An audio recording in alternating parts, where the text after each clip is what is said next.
اردو کہانی بندر اور مگرمچھ۔ ایک دفعہ کا ذکر ہے کہ ایک بندر ندی کے کنارے ایک درخت پر رہتا تھا۔ بندر اکیلا تھا کیونکہ اس کا کوئی دوست یا خاندان نہیں تھا، لیکن وہ خوش اور مطمئن تھا۔ درخت نے اسے کھانے کے لیے کافی میٹھا جامن کا پھل دیا۔ اس نے اسے دھوپ سے سایہ اور بارش سے پناہ بھی دی۔ ایک دن ایک مگرمچھ دریا میں تیر رہا تھا۔ وہ بندر کے درخت کے نیچے آرام کرنے کے لیے کنارے پر چڑھ گیا۔ ہیلو بندر نے پکارا، جو ایک دوستانہ برتاؤ کرنے والا جانور تھا۔ ہیلو مگرمچھ نے حیران ہوتے ہوئے جواب دیا، کیا تم جانتے ہو کہ مجھے کھانا کہاں سے مل سکتا ہے؟ اس نے پوچھا، میں نے سارا دن کچھ نہیں کھایا اور میں بھوکا ہوں۔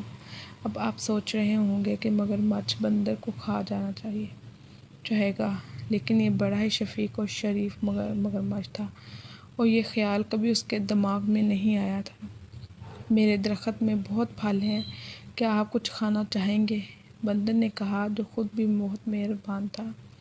اس نے جامن کا کچھ پھل مگرمچھ کی طرف نیچے پھینک دیے۔ مگرمچھ اتنا بھوکا تھا کہ اس نے تمام جامن کھا لیے۔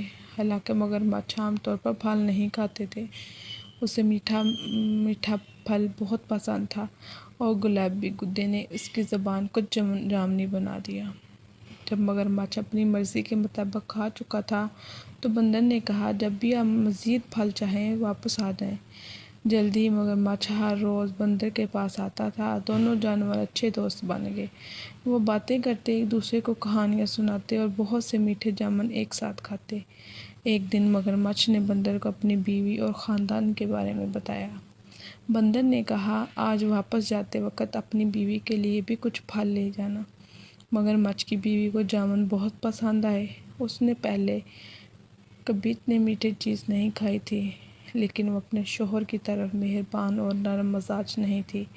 اس نے اپنے شوہر سے کہا، تصور کیجئے کہ بندر جب یہ جامن روزانہ کھاتا ہے تو اس کا ذائقہ کتنا میٹھا ہوگا۔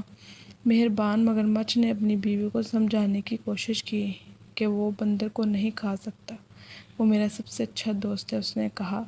مگرمچھ کی لالچی بیوی نے سنائی دی۔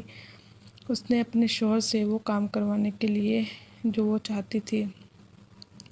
اس نے بیمار ہونے کا بہانہ کیا، اور اپنے شوہر کی جو نہیں سنتی تھی، اس لیے بیمار رہی ہوں اور صرف ایک پیارے بندر کا دل ہی مجھے ٹھیک کر سکتا ہے۔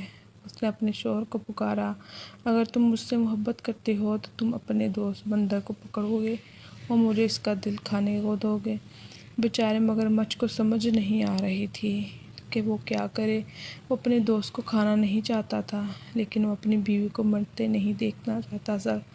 آخرکار اس نے فیصلہ کیا کہ اسے کیا کرنا چاہیے، اور اگلی بار جب وہ بندر کے پاس گیا تو اس نے اس سے کہا کہ وہ اس کی بیوی سے ملنے آئے، کیونکہ وہ جامن کے خوبصورت پھل کے لیے ذاتی طور پر اس کا شکریہ ادا کرنا چاہتی تھی۔ بندر خوش ہوا، لیکن کہا کہ وہ نہیں جا سکتا کیونکہ وہ تیرنا نہیں جانتا تھا۔ اس کی فکر نہ کرو، مگرمچھ نے کہا، میں تمہیں اپنی پیٹھ پر لے جاؤں گا۔ بندر راضی ہو گیا اور مگرمچھ کی پیٹھ پر کود کر بیٹھ گیا۔ چنانچہ دونوں دوست گہرے چوڑے دریا میں چلے گئے۔ جب وہ کنارے اور جامن کے درخت سے بہت دور پہنچے تو مگرمچھ نے کہا، مجھے بہت افسوس ہے، لیکن میری بیوی بہت بیمار ہے اور کہتی ہے کہ بندر کا دل ہی اس کا علاج ہے۔ مجھے ڈر ہے کہ مجھے تمہیں مارنا پڑے گا، حالانکہ میں تمہاری باتوں کو یاد کروں گا۔ بندر نے جلدی سے سوچا اور کہا، پیارے دوستو، مجھے تمہاری بیوی کی بیماری کا سن کر بہت افسوس ہوا۔ مجھے خوشی ہے کہ میں اس کی مدد کر سکوں گا، لیکن میں نے اپنا دل جامن کے درخت میں چھوڑ دیا ہے۔ کیا آپ کو لگتا ہے کہ ہم واپس جا سکتے ہیں تاکہ میں اسے لا سکوں؟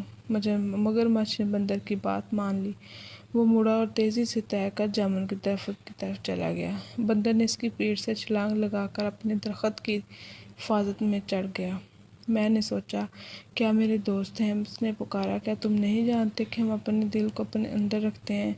میں پھر کبھی تم پر بھروسہ نہیں کروں گا اور نہ ہی تمہیں اپنے درخت کا پھل دوں گا۔ چلے جاؤ اور واپس نہ آنا۔ مگرمچھ نے اپنے آپ کو بہت بے وقوف محسوس کیا اور کہا